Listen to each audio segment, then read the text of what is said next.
So that's note card 1, note card 2, and note card 3. And then I'm going to go and count people. 1, 2, 3, 4, 5, 6, 7, 8, 9, 10, 11, 12, 13, and then you. Hey, I'm breaking records. I'm doing it in front of more than. And then just so you know, my speech has to be 5 minutes. So if you want to just maybe like, if you see that it looks like it's going beyond 6, just be like, okay. yeah. All right. Ready whenever you guys are. We're ready. Ready? Okay. Sorry. All right. Okay. I will never forget the first moment I got to do my first speech in high school. I stood up. I had practiced.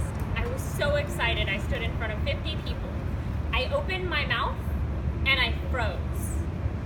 Absolutely nothing came out. I felt like a moron. But by the end of high school, I stood in front of 150 random strangers and gave a speech about some experiences that I had. And I actually spoke and words came out. So I take that as a positive thing. Make no mistake, it wasn't that I suddenly found some strange confidence. It's that I knew how to pretend that I was confident. You see, sometimes the importance of confidence itself is not as important as knowing how to appear confident. When you're nervous, they say sometimes you have to fake it until you make it. So that's exactly what I learned how to do. So I'm very excited to say that by the way you approach a situation, the way you picture success, and the way you present yourself in a situation sets a direct tone for how confident you appear in a situation.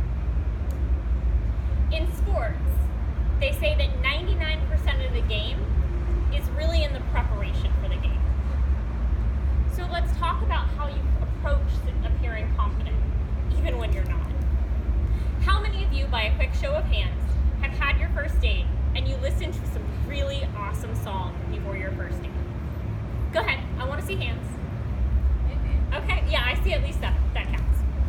You see, according to the Kellogg School of Management, high-powered music resulted in people being 14% more likely to volunteer to go first in a debate. The reason wasn't because they suddenly found this confident, it's because they felt more confident. You'll notice in baseball games, especially if any of you are Rays fans, though each player has their own song that they play before they go. That's just as much for the player as it is for you. Because when the player feels confident, they're more likely to be confident. And no one wants to picture themselves losing. Which brings me to my next point, which is affirmations. According to the Journal of Personality and Sociological Psychology in April of 2009, as silly as it sounds, affirmations decrease the likelihood of self-control failure. Sometimes, if any of you have ever seen it, there's a YouTube video with this really awesome kid standing in front of a movie. Jessica! And she starts saying, I am awesome, I am great.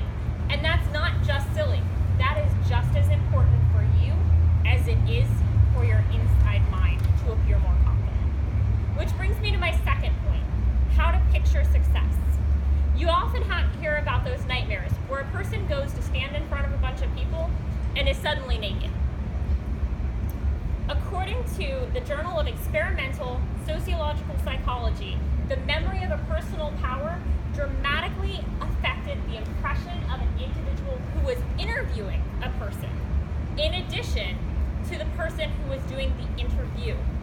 So what that means is picturing that first test that you nailed, picturing that big game that you had in high school and you succeeded at, or that first presentation where you really killed it, does a huge impact on whether or not the person who's watching you sees that you were successful.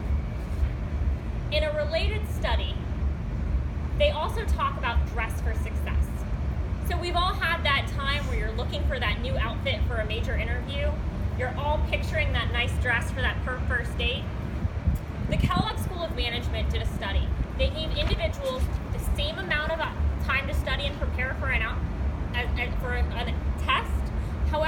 gave half of the class white lab coats. They did not give the other half a lab coat.